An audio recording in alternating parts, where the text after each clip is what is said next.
ప్రభావతి మనోజ్ దగ్గరికి వచ్చి, "ఒరేయ్ మనోజ్, లోన్‌లో ఒక కారు తీసుకోరా! మీ కంపెనీలోనే కదా! ఆ కారు తీసుకుంటే మనకి చాలా బావుంటుంది. మనకు నచ్చినట్లు మనం తిరగవచ్చు. మనకి కూడా చాలా హుందాగా ఉంటుంది" అని చెప్పేసైతే అంటూ ఉంటుంది. ఆ మాటలు వినగానే అక్కడ ఉన్న మనోజ్ మాత్రం తలని కిందకి దించేసుకుంటూ ఏమీ మాట్లాడకుండా సైలెంట్‌గా ఉండిపోతాడు. ఇంతలో అక్కడ ఉన్న రోహిణి అయితే, "అవును మనోజ్, మనం కూడా ఒక కారు తీసుకొని చాలా చక్కగా ఉండొచ్చు కదా!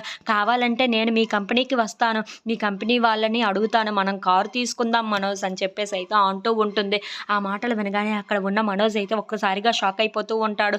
అవన్నీ తరువాత, ముందు నాకు భోజనం పెట్టండి అని చెప్పేసి అయితే భోజనం దగ్గరికి వెళ్తూ ఉంటాడు. ఇంతలో అక్కడ ఉన్న ప్రభావతి దగ్గరికి రోహిణి వెళ్ళి, "అసలే మనోజ్ ఈ నెల అంట 15 కార్లు అమ్మాడంట.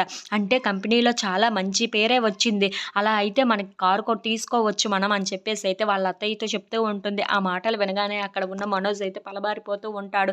అది చూసిన రోహిణి అయితే, "ఏమైంది మనోజ్" అని చెప్పేసి అయితే అంటూ ఉంటుంది. ఇంతలో అక్కడ ఉన్న మనోజ్ మాత్రం ఏమీ మాట్లాడకుండా సైలెంట్‌గా ఉండిపోతాడు. అక్కడ ఉన్న రోహిణి మాత్రం వాళ్ళ అత్తయ్యతో, "అసలే తను 15 కార్లు అమ్మాడు కదా! ఇప్పుడు ఏసీ రూమ్‌లో ఉంటున్నాడంట. తను చాలా చక్కగా ఉంటున్నాడంట" అని చెప్పేసి అయితే మనోజ్ కోసం చాలా గొప్పగా చెప్తూ ఉంటుంది. ఆ మాటలు వినగానే అక్కడ ఉన్న మనోజ్ అయితే ఒక్కసారిగా షాక్ అయిపోయి రోహిణి వైపు చూస్తూ ఉండిపోతాడు. If you like this video please